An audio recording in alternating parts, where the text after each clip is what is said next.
بسم الله الرحمن الرحيم.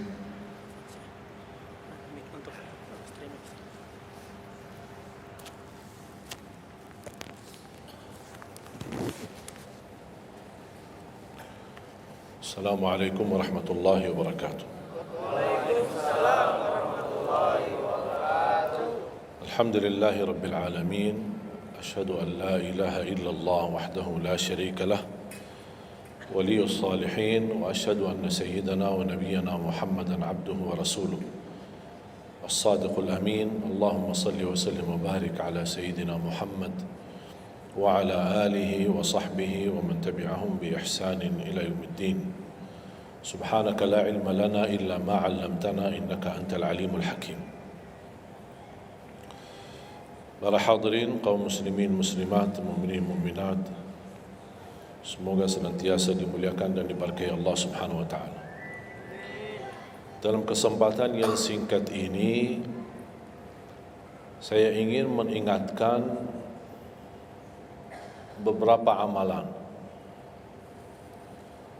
Menurut saya amalan ini rata-rata sudah ditahu oleh orang dan hafal, tapi cukup banyak yang melalaikan, tidak menyadari amalan yang sederhana ini dianugerahkan oleh Allah dengan pahala yang amat-amat besar.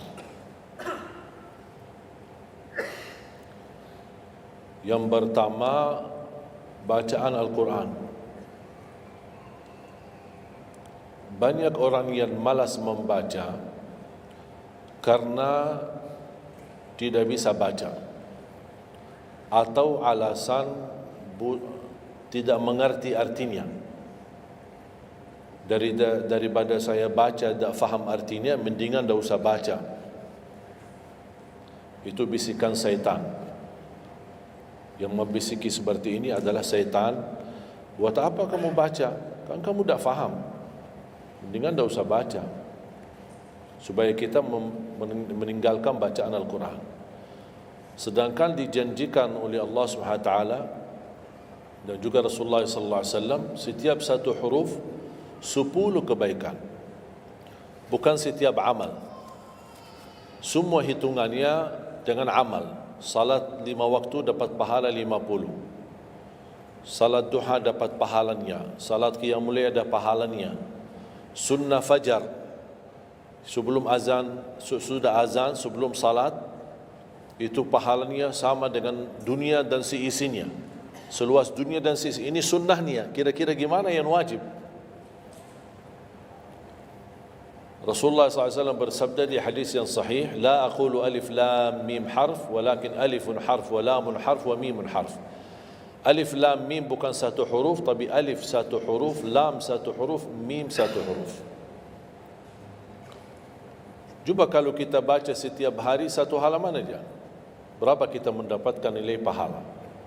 Hitung, silakan. Bawa kalkulatornya dan hitung sendiri. Tak ada yang sia-sia di sisi Allah. Membaca Al-Quran walaupun tidak memahami isinya, tetap terhitung setiap satu huruf 10 kebaikan. Berarti anda tidak sia-sia membaca Al-Quran walaupun tidak faham. Ada orang membaca tapi berbata-bata. Dia merasa salah bacaannya, keliru. Dia sudah berusaha belajar tapi itu kemampuannya. Didatangi syaitan, dibisikin, salah mulu bacaan kamu. Tak benar bacaan kamu. Waqaf tidak ada benar, panjang pendeknya tak benar, apalagi hukum tajwid tak benar. Bisa keliru, bisa dosa. Astaghfirullah, dosa ya. Udah, terima kasih syaitan. Malah dia terima kasih lagi sama syaitan. Dibisikin, didengarin, diterima, langsung dia rubah, tidak baca. Alasannya takut dosa. Padahal ada berita gembira dari Rasulullah SAW, Al-mahiru bil-Qur'ani ma'as safaratil kiramil barara. Yang mahir dalam membaca Al-Quran, nanti di hari kiamat dia bersama malaikat safara kiram barara. Terus ya Rasulullah, gimana keadaan yang berbata-bata itu? Gimana? Walladhi yatata'ta'u fi wa huwa alaihi syaq lahu ajran. Barang siapa yang membaca tapi masih berbata-bata dalam bacaannya, bukan dosa, justru 2 pahala. 1, karena dia mau baca Al-Quran. 2, karena ada berbata-bata, kesulitan dalam membaca. Allah menghargai kesulitan, Allah berikan pahala. Berarti tidak ada rugi sama Al-Quran. Semenjak saya mengambil keputusan tidak memegang HP, saya sadari betapa banyak kita rugi berjam-jam, berhari-hari, berminggu-minggu, bahkan bertahun-tahun kita jauh dari Al-Quran. Aku heran ketika mendengar ada orang yang bisa lewat 1 bulan tapi tidak khatam Al-Quran. 1 bulan, 30 hari, berarti minimal setiap hari 1 juz. Dikali 30 hari, 30 juz. Ada orang 1 tahun tidak khatam-khatam. Syukur kalau khatam di bulan suci Ramadan. 1 kali. Habis Ramadan, dia tutup Al-Quran. Mohon maaf, ketemu lagi di tahun depan. Pas Ramadan lagi. Ini keadaan kita. Makanya orang berkata, negeri kita bermasalah terus, negeri kita politiknya begini, negeri kita selalu ada ini. Perbuatan tangan kita. Di mana kita jauh hubungan kita sama Allah, Allah hantarkan musibah. Sampai kita sadar memperbaiki hubungan kita sama Allah. Salatnya, Qur'annya, ibadahnya. Itu kunci memudahkan dan mengatasi semua masalah. Silahkan rubahkan pemimpinnya berkali-kali, rubahkan aturan negaranya berkali-kali, tidak akan bisa terjadi kebaikan kecuali hubungan kita dari Allah Subhanahu wa taala. Semakin baik hubungan kita, semakin dekat Allah yang urus. Tapi kalau kita mengurus sendiri dan kita jauh dari Allah, ya silahkan. Kata Allah, silahkan, wakaltuhu ila nafsi, aku tinggalkan dia untuk dirinya sendiri. Dan siapa kira-kira yang bisa mengurusi dirinya kalau bukan pertolongan Allah Subhanahu wa taala?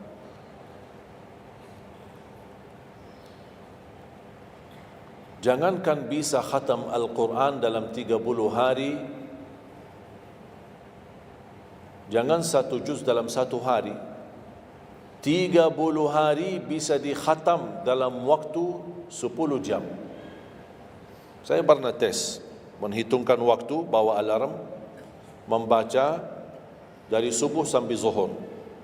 Tiba waktu zuhur, saya stop alarmnya, saya lanjut lagi habis zuhur. Sampai asar, lanjut lagi habis asar, lanjut sampai maghrib. Berapa saya habis khatam 30 juz? Bagi orang yang lancar bacaannya, tidak berbata-bata, bacaannya lancar, hurufnya jelas, tajwidnya bagus, tidak terlalu cepat, standar, sebagaimana bacaan tadi salat Isya, itu namanya standar, hadar, tapi disempurnakan tajwid, tidak boleh cepat dan tidak boleh terlalu lambat. 10 jam mampu khatam 30 juz. Saya punya teman sekolah di Madinah, dia berhasil khatam 30 juz dalam waktu 7 jam 49 menit. Makanya aku heran kalau ada orang berkata 1 bulan, ya mana bisa ya? Tahu enggak ya apa yang membuat masalah kita kenapa tidak bisa khatam Al-Quran? Karena suka lihat halaman belakang. Begitu buka baru mulai Al-Baqarah, Alif Lam Mim Dzalikal, buka terus halamannya. Sambil baca kita buka 600 sekian, kapan habisnya? Hudal lil muttaqin, sadaqallahul azim. Sudah langsung sadaqah karena sudah merasa berat. Dia menghitung halaman belakang sedangkan dia baru aja mulai 1 ayat. Dia langsung sadaqallahul azim. Syaitan tidak mungkin dan tidak senang melihat kita sering membaca Al-Quran. Kalau orang dulu susah baca Al-Quran wajar, karena susah menemukan Quran. Zaman sahabat cari kulit unta untuk tuliskan ayat yang Allah turunkan. Ada potongan ayat di Sayyidina Utsman, ada potongan ayat di Sayyidina Abu Bakar, ada potongan ayat di sana sini. Coba kumpulkan, susah. Makanya semuanya larinya kepada sahabat yang begitu datangnya wahyu, mereka langsung mendengar dari Rasul, langsung bisa hafal. Seperti Sayyidina Ubay bin Ka'ab radhiyallahu an, Zaid bin Thabit radhiyallahu an, Anas bin Malik radhiyallahu an, Uthman bin Affan. Jadi mereka datangin para penghafal Quran. Tidak ada mushaf, tidak ada Quran. Dah ada HP bisa download Al-Quran 30 juz. Gimana? Tapi mereka tidak pernah tinggalkan Al-Quran. Bahkan ada di antara sahabat yang setiap malam tahajudnya khatam 30 juz dalam satu tahajud. Cuba bayangkan, kira-kira alasan kita apa? Quran sudah di mana-mana, dalam segala terjemahan, warna-warni, tajwid, semua ada. Yang bagus, yang besar. Maaf, mata saya, ada yang besar, ada segede meja ini, ada. Susah menemukan, alhamdulillah HP bisa sekarang isinya 30 juz, bisa dibawa kemana-mana, tak usah pusing mencari Al-Quran. Semua kemudahan, semestinya kita mampu mengalahkan sahabat Rasul. Karena kita semua fasilitas ada. Apa yang kita mau bilang sama Allah? Ada seorang, mungkin Bapak Ibu pernah nonton di acara Hafiz Indonesia, namanya Kaila, buta. Dia setiap hari, saya tanya, kamu berapa murajaah bacaan Quran setiap hari? 5 sampai 7 juz. Buta, 5 sampai 7 juz. Saya kaget, tak panyakan, kan kasihan kamu. Dan kebetulan kamu sudah punya uzur, kamu dah baca Al-Quran sama sekali, ana yakin Allah maafkan. Buta, dah bisa. Tahu enggak jawabannya apa? Saya malu sama Allah menjadikan buta saya alasan tidak baca Quran. Ini anak usia 7 tahun. Malu sama Allah menjadikan buta, padahal ini ujian. Butanya dari Allah, bukan dari dirinya. Tapi dia malu menjadikan buta itu alasan tidak baca Quran. Pertanyaan saya, alasan antum apa? Apa alasan? Sibuk. Belum ada waktu. Ya, saya maklum, belum ada waktu. Memang dunia ini bikin stres, makanya tidak ada waktu. Saya nasihatkan mulai hari ini, jangan kasih Al-Quran sisa waktumu. Dalam istilah, kalau ada sisa waktu, insya Allah saya baca Quran. Kalau itu niatnya, dah bakalan. Tapi tolong utamakan Al-Quran dalam sehari-harimu. Minimal mulai harimu baca Quran, tutupi harimu baca Quran. Jangan tunggu sisa waktu. Wallahi Al-Quran keberkahannya luar biasa. Kesumbuhan, petunjuk, keberkahannya menjaminkan ke surga, selamat siksa neraka, selamat dari siksa kubur. Banyak anugerah. Sayang. Kadang-kadang kalau kita mendengar ada seorang da'i atau seorang ustaz, materi-materi bukunya bagus, isinya bagus, kita kejar. Di mana buku itu jual? Kita cari informasi, di mana buku itu jual? Ini tulisan manusia. Kita kagumi, kita banggakan, kita suka dan kita ikuti, bahkan kita kejar di mana-mana. Al-Quran kalamullah. Masa kalam manusia lebih mulia di hati kita daripada kalamullah? Silahkan, boleh kagumi apa penyampaian ustaz, da'i, tapi jangan melebihi apa kata Allah. Jangan kita terharu ketika mendengar seorang berceramah, tapi berkali-kali kita simak ayat suci Al-Quran tidak pernah meneteskan air mata, seperti mendengar surat kabar atau koran. Masalah. Ternyata ucapan manusia lebih menyentuh hati. Padahal kata Allah, kalau Al-Quran diturunkan di atas gunung bisa hancur jadi tanah basir. Kembali lagi, jangan lewat satu hari belum baca Quran. Tidak bisa baca, masih bisa simak, dengar, setelkan murattal dari HP-mu. Manfaatkan kondisi macet di Jakarta. Manfaatkan, lagi naik motor, Taruh apa? Apa ruginya? Ruginya apa? Simpan handsfree di telinga, ya sambil bawa motor. Dengarin ayat suci Al-Quran. Nikmat, berkah, dalam lindungan Allah, disertai malaikat. Apa ruginya? 1 jam di dalam perjalanan, tidak ada rugi. Terhitung memang umur kita, tapi sudah diisi mendengar Al-Quran. Juga banyak waktu. Nikmat. Kalau saya merasa kesibukan mengganggu sampai tidak ada luang waktu cukup untuk saya bisa baca tilawah di rumah, saya menikmati di jalan. Apalagi kalau mau pergi ke acara, apalagi kalau keluar kota, berjalan lumayan jauh, nikmat. Ya Allah, mudah-mudahan macet terus. Nikmat. Macet ini menjadi nikmat. Dah fikir macetnya karena lagi melihat Al-Quran. Beda sama orang. Hanya sepanjang berjalan cat HP.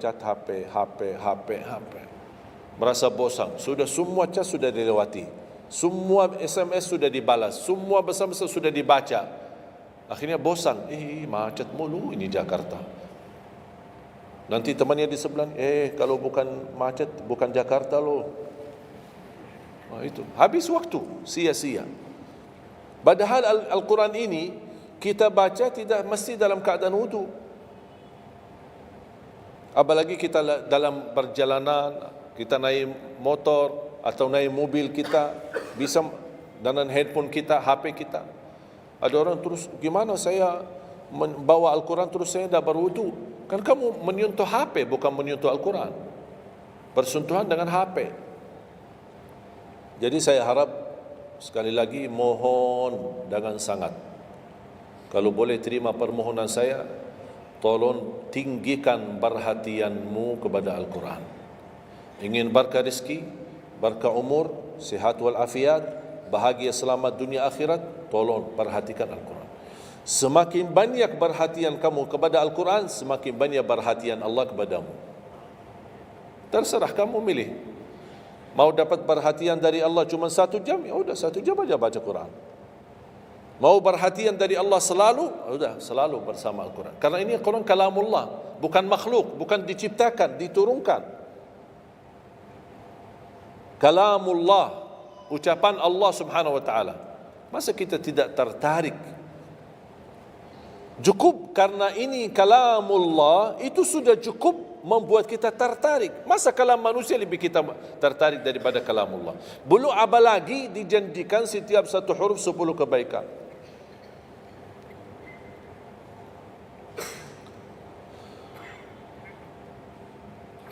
Kira-kira siap? Minimal mulai harimu baca Quran, tutupi harimu baca Quran. Habis bangun, sebelum beraktivitas baca. Baca apa? Bebas. Boleh enggak saya baca sambil khatam tapi saya tidak faham isinya? Boleh. Tetap dapat pahala setiap satu huruf 10 kebaikan. Baca sampai mempelajari isi maknanya, memahami maknanya, lebih besar lagi pahalanya. Membaca, memahami, menhayati lagi, lebih besar lagi pahalanya. Membaca, memahami, menhayati, menamalkan, lebih besar lagi. Kalau tidak bisa meraih semua pahala itu, ya paling minimal pahala bacaan. Kalau saya tidak dapat meraih pahala menhayati, pahala memahami, pahala menamalkan, apalagi saya orang awam tidak begitu mengerti apa yang semestinya saya amalkan, la yukallifullahu nafsan illa wus'aha. Amalkan sesuai kemampuan. Ada pelajaran ayat yang dibacakan tadi, kita bisa ambil maknanya, kita mengambil kesimpulannya. Jangan kita menjadi seperti golongan yang datang hari kiamat malah minta tolong diselamatkan oleh Allah dari neraka. Kalau di hari kiamat tidak bisa saling menolong, tidak bisa. Sekarang kita masih bisa saling membantu dan saling menolong. Dan di antaranya menolong diri sendiri. Jangan menunggu di hari kiamat. Jangan kita bisa menolong, tolong menolong. Di hari kiamat orang tua tidak bisa menolong anaknya. Anaknya pun larikan diri daripada orang tua. Tidak ada yang mau kenal. Coba baca akhir surat Abasa. Yauma yafirrul mar'u min akhihi. Di hari itu kakak adik melarikan dirinya dari saudaranya. Wa ummihi wa abi, melarikan diri pada bapaknya dan ibunya. Biasanya kalau kita ketemu orang tua kita senang bertemu, mohon doanya, apalagi yang orang-orang yang tinggi berbakti baik sama orang tuanya. Kalau di hari kiamat mau sendiri-sendiri. Jangan kita yang melarikan diri sendiri. Para nabi dan rasul semuanya doanya salim salim, ya Allah selamatkan, ya Allah selamatkan. Ini nabi, kira-kira kita gimana? Yauma yafirrul mar'u min akhihi wa ummihi wa abihi wa sahibatihi wa bani. Sampai dari istrinya pun dia melarikan diri. Mohon maaf, sendiri-sendiri. Saya tidak bisa tolong kamu. Jangankan kita sama istri kita atau sama anak-anak kita. Rasulullah sallallahu alaihi wasallam pernah berkata sama Siti Fatimah, anaknya Nabi Muhammad, "Ittaqillah fa inni wallahi la ughni anki min Allah syai'a." Hei anakku Fatimah, bertakwalah kepada Allah, karena aku tidak bisa membantu kamu nanti di kemudian hari. Sendiri-sendiri. Salim salim. Selamatkan ya Allah. Ini kesempatan. Sebelum kita menjadi na'udzubillah salah alamat daripada ke surga menjadi ke neraka, kita sekarang perbaiki kemana arahan kita, kemana jalan kita. Kita yang milih, tidak ada yang memaksa. Taat, Allah hanya menyuruh kita taat, tapi Allah tidak pernah maksa. Kira-kira kalau tidak salat dapat pukulan? Dapat pukulan? Ada yang memukul kita? Ada yang melemparkan kita dalam batu sampai bata kepala kita? Ada? Tidak ada. Taat, Allah menyuruh taat, tapi Allah tidak pernah maksa. Sama juga syaitan, menyuruh kita dosa maksiat, tapi syaitan tidak pernah maksa kita. Sebagaimana ayat tadi dibacakan, ayat surah Ibrahim ayat 22, syaitan berkata, aku tidak punya kuasa di atas kalian, tapi aku hanya menyuruh kalian terlalu cepat taati. Kata syaitan, terlalu cepat respon, aku hanya menyuruh. Da'autukum fastajabtum li. Makanya sekarang jangan melialahkan, saya tidak bisa bantu kalian dan kalian pun tidak bisa bantu aku.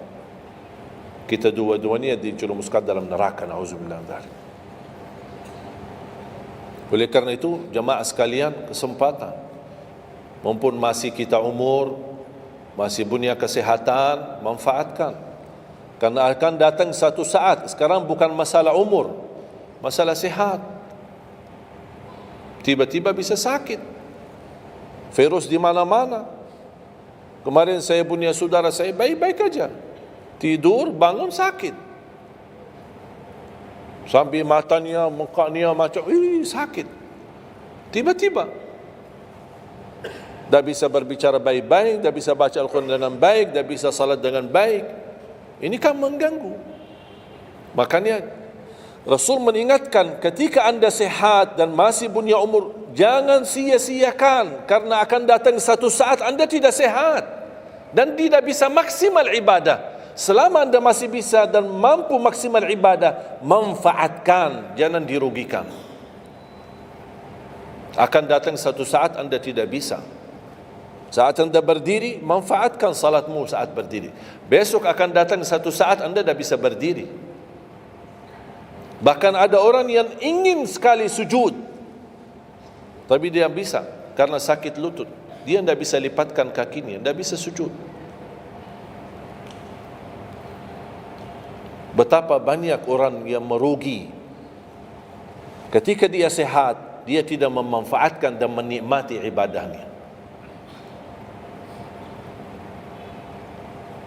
Yang kedua, doa azan.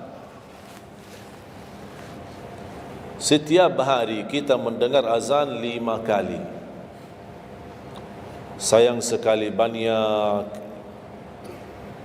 yang sibuk dengan handphonenya. Azan ini panggilan Allah.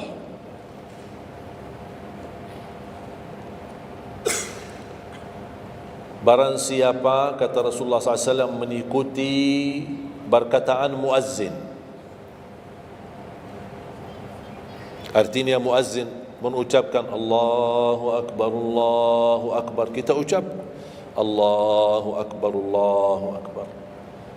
Asyhadu an la ilaha illallah, asyhadu an la ilaha illallah, asyhadu anna Muhammadar Rasulullah, asyhadu anna Muhammadar Rasulullah. Habis wa asyhadu anna Muhammadar Rasulullah, kita berkata wa ana asyhadu an la ilaha illallah wahdahu la syarikalah wa anna Muhammadan abduhu wa rasuluh.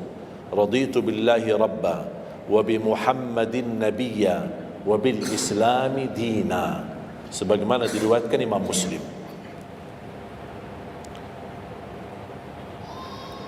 Hayya 'alas salah, kita jawab la haula wala quwwata illa billah.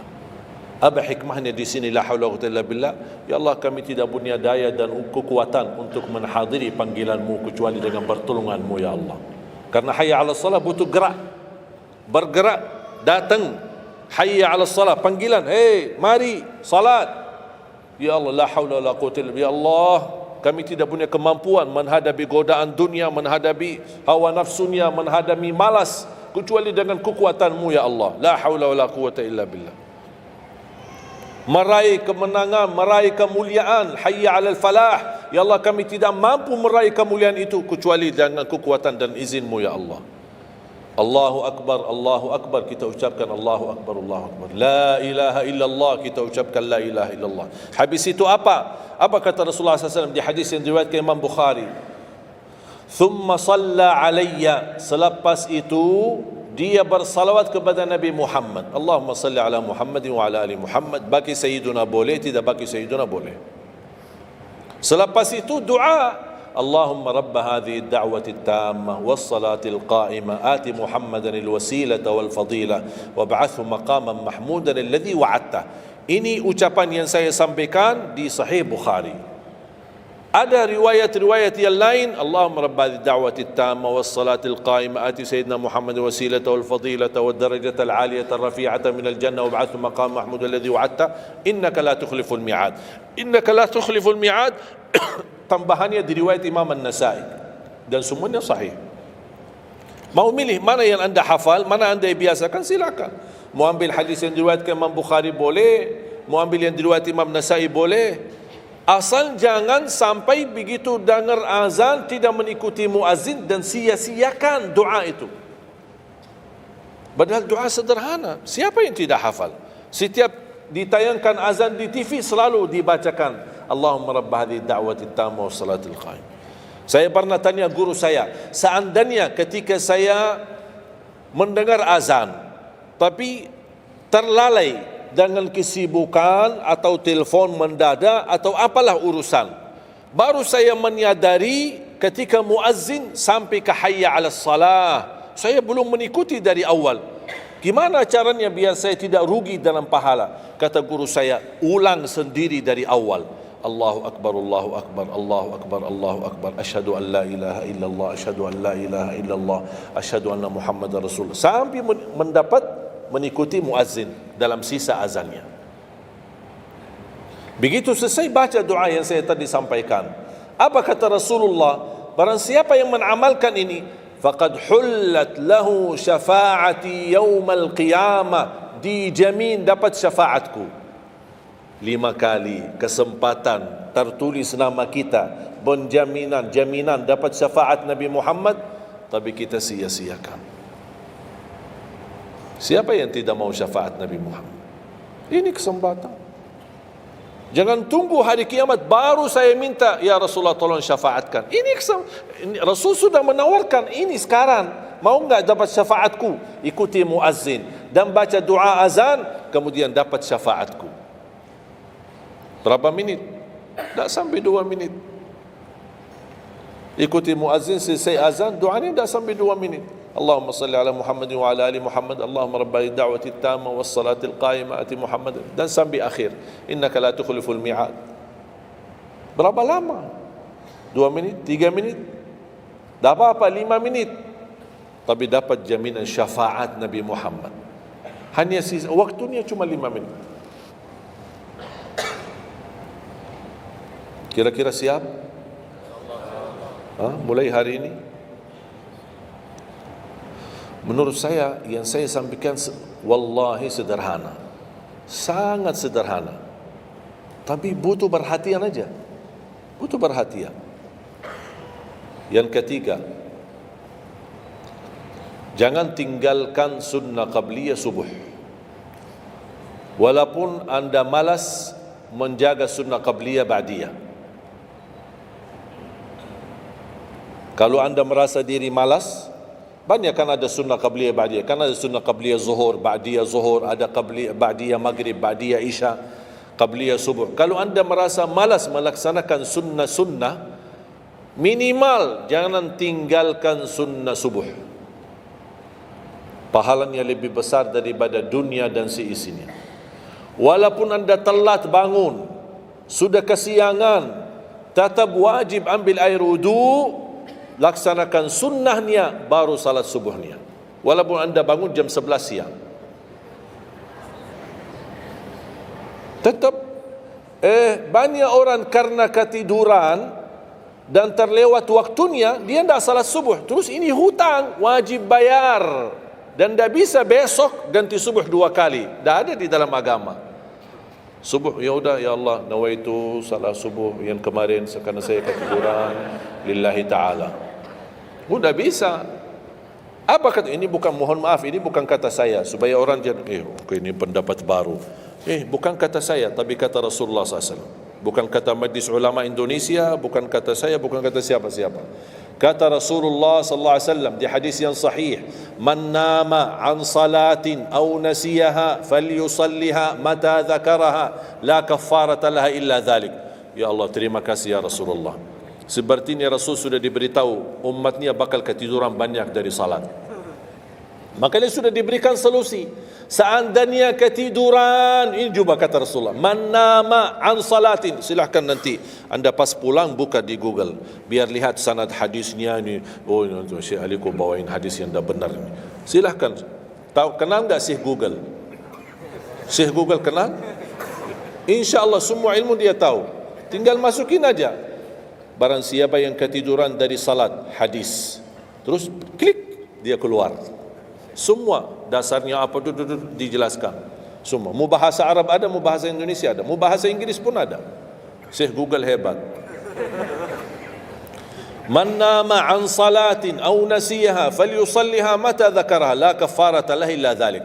Barang siapa yang ketiduran, coba ketiduran.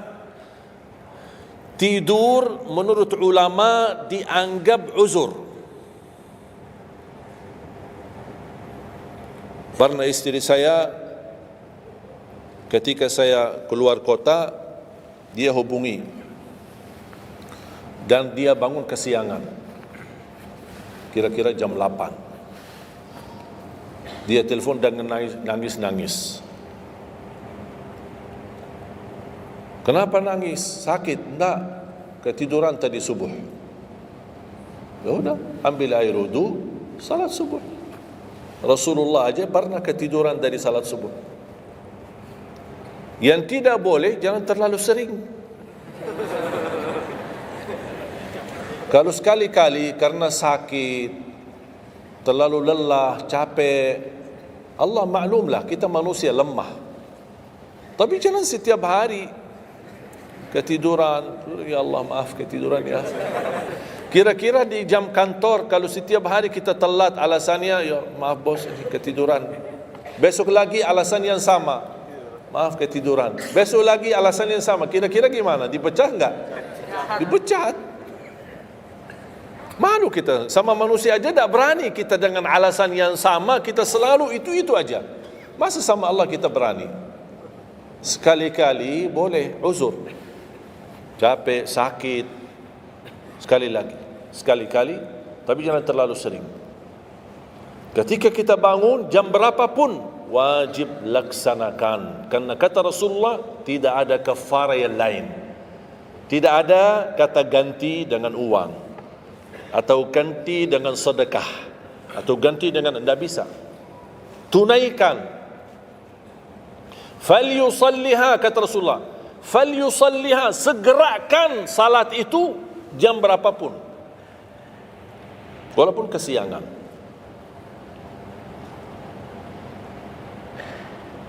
Jelas? Sering ya ketiduran ya? Saya juga berapa kali ketiduran. Bukan berarti saya tidak pernah ketiduran, berapa kali. Bisa ada orang habis tahajud, terlalu lelah, capek, dia mau hanya istirahat saja di atas sajadahnya. Pas bangun sudah jam 7. Padahal Masya Allah tahajud. Semangatnya tahajud tapi ketiduran salat subuh. Makanya ini harus disesuaikan kemampuan. Anda merasa diri kalau salat tahajud 8 rakaat, bangun jam 2, ya Allah kuat, tidak kuat ini. Kembali kepada kemampuan. Tahajud tidak harus 8 rakaat. Tahajud tidak harus 20. 2 rakaat, tutup witir sudah tahajud. Dan tahajud pun salat malam tidak harus tidur dulu. Ada orang, harus tidur, walaupun tutup mata sebentar terus buka lagi. Ini ilmu baru di Indonesia ini. Saya pernah share satu video, ada satu komen dari jamaah, enggak, saya belajar harus tidur dulu, walaupun tutup mata sebentar terus buka lagi. Kembali kepada kemampuan. Ada yang biasa tidur, bangun tengah malam, sepertiga akhir, itu lebih afdal. Tapi ada yang tahu dirinya, kalau saya tidur mana bisa bangun. Udah, mendingan daripada tidak ada tahajud malam itu, mendingan kita salat. Dan ini bukan kata saya, dan bukan kata ulama, tapi kata Rasulullah sallallahu alaihi wasallam. Sebagaimana di hadis yang sahih kata Abu Hurairah radhiyallahu an, pernah Rasulullah menwasiatkan aku jaga witir sebelum tidur. Berarti Rasul mengizinkan kita melaksanakan ibadah salat malam, di antaranya witir sebelum tidur. Umar bin Khattab radhiyallahu anhu punya kebiasaan witir sebelum tidur. Ditanya, kenapa witir sebelum tidur? Dia kata, saya takut meninggal dunia dalam keadaan tidur, belum tertulis nama saya sebagai ahli witir. Saya punya kebiasaan, habis pulang ke rumah, sebelum tidur ambil air wudu, salat 2 rakaat sunnah wudu, kemudian salat 2 rakaat muqaddimah witir, kemudian 1 rakaat witir, baru saya tidur. Kalau dapat bangun lagi, alhamdulillah bisa tahajud, tapi tidak boleh witir lagi karena sudah witir duluan. Sudah faham? Sederhana enggak Islam ini? Sederhana. Banyak orang yang berkeinginan tahajud, berkeinginan salat witir, tapi katanya harus tidur. Saya orang yang berat tidur. Kalau saya tidur mana bangun lagi? Udah, kesempatan bisa anda laksanakan sebelum tidur. Ada orang yang memang tidurnya aja akhir, jam 12, jam 1 baru dia bisa tidur. Ya mendingan daripada tidak salat malam sama sekali, mendingan salat dulu baru tidur. Dapat bangun alhamdulillah, tidak dapat bangun sudah tertulis namamu sudah salat, sudah ahli witir. Innallaha witir yuhibbul witir fa'autiru. Allah maha witir, Allah maha witir, Allah cinta witir, jagalah witir.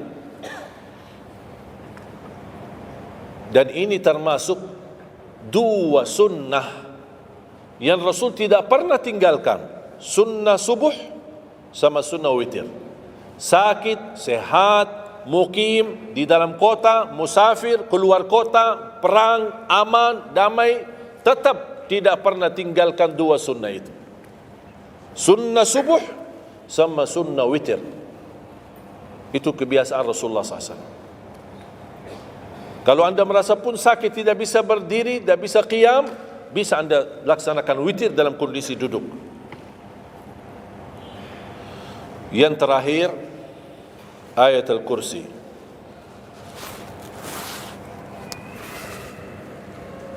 Jangan tinggalkan ayat al-kursi lepas salat.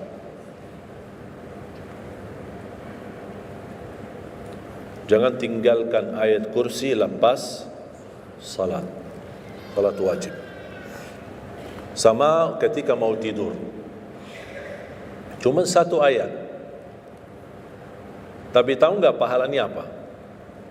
Kan habis salat kan ada zikir-zikiran, istighfar, tasbih dan yang lain-lain. Di antaranya baca ayat kursi. Tahu enggak pahalanya apa? Ada yang pernah baca pahalanya apa?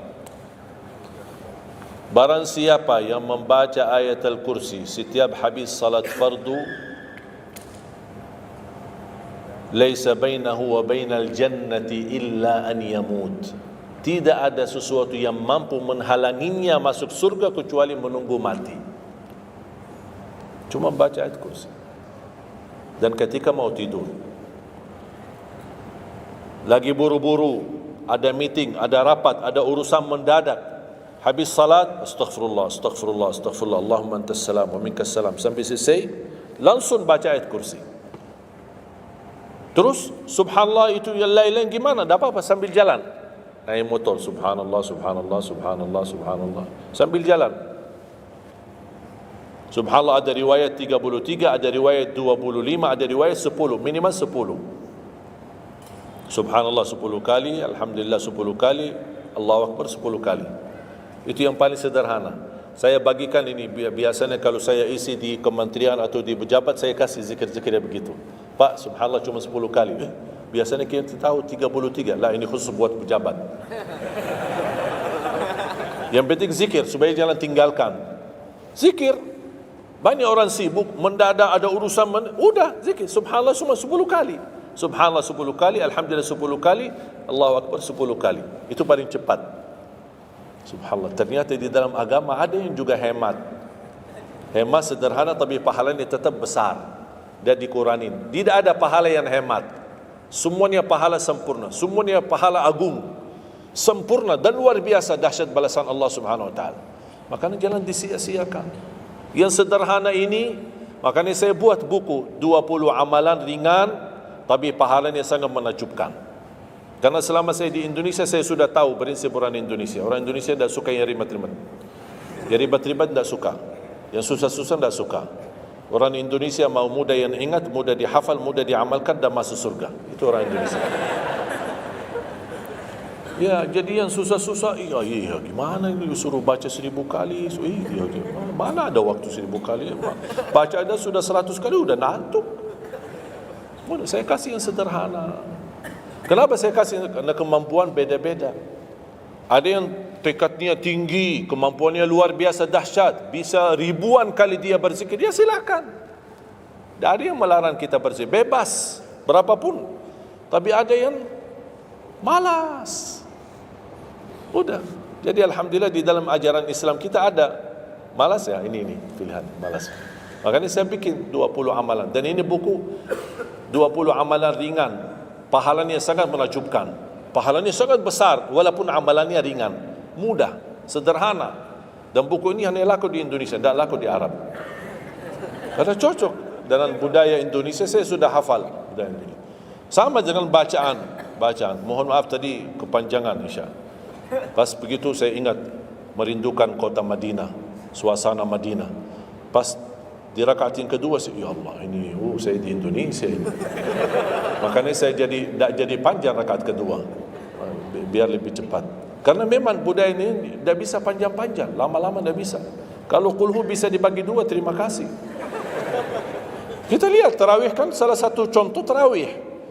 Walaupun 23 rakaat jumlahnya banyak, tapi ayatnya pendek. Al-hakum qulhu, al-asr qulhu, al-humazah qulhu, itu ya kan. Ini budaya. Kita kan hormati budaya, harus belajar.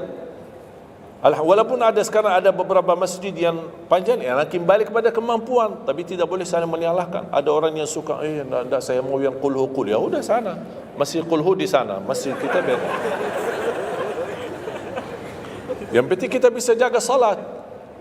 Dan yang terbinting dalam salat ini adalah yang terjaga kekhusyuan. Bukan masalah jumlahnya, bukan masalah kepanjangannya, tapi kekhusyuan. Tumaknina, karena tumaknina rukun dalam ibadah salat. Sama seperti rukun qiyam, rukun baca al-fatihah. Tumaknina. Apa itu tumaknina? Ketenangan dalam salat. Bacaannya tenang, gerakannya tenang. Bukan kejar-kejaran.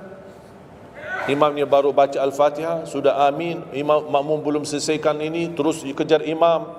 Imam Allahu Akbar, sami Allahu bihamdihi, Allahu Akbar, Allahu Akbar, Allahu Akbar. Imam makmum jadi kasihan. Kejar. Dia tidak bisa baca. Makmum, wallahi makmum tidak bisa baca apa-apa. Hanya fokusnya bisa kejar imam. Yang penting jangan sampai tertinggal imam. Yang saya fikirkan, kasihan yang tua-tua, bapak-bapak. Gimana yang bapak-bapak? Kalau yang muda-muda masih bisa kejar imam, terus yang bapak-bapak gimana? Setiap gerakannya batuk 10 kali. Rukuk batuk lagi, sujud batuk lagi. Karena pelan-pelan gerakannya. Saya pernah ada satu kejadian ketika masuk salah satu kampung, kita lewati, saya mampir, samping saya ada bapak lumayan tua, gerakannya juga pelan-pelan. Yang saya kasihan, Imam Allahu Akbar. Saya suka pas ketika takbir. Allah. Bismillahirrahmanirrahim. Alhamdulillahirrahmanirrahim. Astagfirullahaladzim, saya kaget. Barusan enak, takbirnya enak kok. Bacanya kenapa enggak? Ini pelan-pelan aja. Santai aja, santai. Walaupun baca satu ayat dua enggak, bukan masalah berapa banyak bacaannya. Yang penting kekhusyuan, tumakninah, karena rukun tumakninah. Allahu Akbar, sami Allahu hamdah. Saya lihat bapak ini yang sebelah saya. Saya masih bisa kejar imam. Bapak ini enggak kejar-kejar. Imam sudah rukuk, bapa belum rukuk. Begitu imam sami Allahu hamdah, bapa nak jadi rukuk, dia ikut sami Allahu hamdah. Astaghfirullahalazim. Bas sujud, kita sudah sujud 2 kali, bapa kan pelan-pelan sambil batuk. Terus dia turun sujud. Pas dalam kondisi sujud, kita sudah berdiri, bapa kan baru dia turun, dia berdiri lagi. Astaghfirullahalazim. Pas di rakaat yang kedua, saya megang tangannya, Pak, kita pulang aja deh. Biar bapak salat di rumah. Kasihan bapak tidak bisa salat, tidak bisa rukuk, tidak bisa sujud, tidak bisa apa-apa. Makanya tumakninah bukan wajib, bukan sunnah, tapi rukun dalam salat. Dan tidak sah, walaupun salat sunnah, tidak sah salatnya seorang kalau dia tidak membawa tumakninah. Tidak sah. Disyiarkan, disharekan, diviralkan, dia bilang ada 23 rakaat 7 minit. Menurut saya tidak usah panjang lebar dibahas. Tidak sah, sudah selesai. Karena meninggalkan, sama dengan orang salat tapi tidak baca Al-Fatihah. Kira-kira sah tidak? Tidak sah. Gimana kira-kira bacaan Al-Fatihah? Oleh karena itu jemaah sekalian, mari kita sama-sama, apalagi tidak lama lagi kita menyambut bulan suci Ramadan. Saya harap kita mencintai budaya kita, mencintai negeri kita, tapi harus hal yang perlu diluruskan, harus diluruskan. Apalagi yang terkait ibadah salat, tarawih. Tidak masalah masjid 11 rakaat, ada masjid 23 rakaat, jangan ribut. Tidak masalah. Yang mau 11 silahkan, yang mau 23 silahkan. Yang penting kita bisa melaksanakan salat dengan baik. Apalagi alhamdulillah sudah sekarang muncul banyak para imam-imam, pemuda-pemuda yang bacaannya merdu, yang bacaannya indah. Kita bisa menikmati suasana bulan suci Ramadan. Bacaannya tidak mesti panjang-panjang. Walaupun rata-rata di Indonesia jarang kita menemukan masjid yang khatam. Dulu saya ingat waktu saya masih di Lombok, kita ingat salat tarawih khatam 30 juz dan salat tahajud 10 malam terakhir khatam lagi 30 juz. 2 kali kita khatam dalam 1 bulan Ramadan. Tapi ini karena permintaan dari lingkungan dan jamaah. Kalau tidak ada permintaan susah. Apalagi orang baru datang, saya sering memperhatikan orang baru datang kayaknya salah masuk masjid. Pas begitu melihat imamnya kepanjangan, ini masjid apaan ini, mundur ke belakang. Pernah saya pas ketika lihat ada makmum mundur, saya baru masuk. Bapak mau kemana? Mau ambil wudu lagi. Pas habis salat saya tarik kanan kiri, tidak ada. Ternyata ambil wudu di rumahnya. Jadi karena tidak semua bisa, makanya tidak boleh kita saling menyalahkan, tapi kita harus saling mengingatkan. Saling mengingatkan. Mari kita sama-sama menjaga ibadah yang benar. Mari kita sama-sama menjaga ibadah yang khusyuk, ibadah yang tumakninah. Mudah-mudahan amalan-amalan yang saya sampaikan tadi, mudah-mudahan bisa diingat, bisa dihafal dan mudah diamalkan. Masih ingatkan? Atau perlu saya ulang? Amalan pertama, Quran. Minimal mulai harimu baca Quran, tutupi harimu baca Quran. Yang kedua, ikuti muazzin. sama juga disertai doa azan karena jaminan dapat syafaat Nabi Muhammad SAW. Yang ketiga, jangan tinggalkan qabliyah subuh sesudah azan. Walaupun anda bangun telat, melaksanakan salat subuhnya tetap didahulukan dengan salat sunnahnya. Terus yang keempat, witir.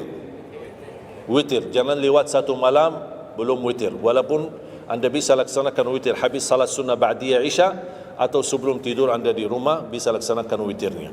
Terus yang kelima, yang keenam, ayat kursi setiap habis salat fardu. Mudah-mudahan insyaAllah amalan ini yang sederhana mudah-mudahan bisa kita jaga. Walaupun sederhana tapi saya yakin akan membantu menjadikan banyak perubahan dalam kehidupan kita. Akan bertambah keberkahan, ketenangan. Kita akan merasa jauh lebih sejuk, bahkan jauh lebih nikmat untuk kita beribadah. Baru saya ingat satu hal, sedekah. Kalau bisa, sedekah subuh. Pengalaman saya dari semua pelajaran yang saya pelajari, saya menemukan sedekah semua waktu baik. Jumat, waktu majlis ilmu, habis majlis ilmu, semua sedekah itu baik. Tapi saya menemukan sedekah subuh itu yang paling baik, yang paling dahsyat, yang paling cepat terkabul hajat kita. Kenapa sedekah subuh dahsyat? Karena setiap waktu subuh Allah turunkan malaikat, tugasnya cuma satu, mendoakan orang yang berinfak di subuh hari.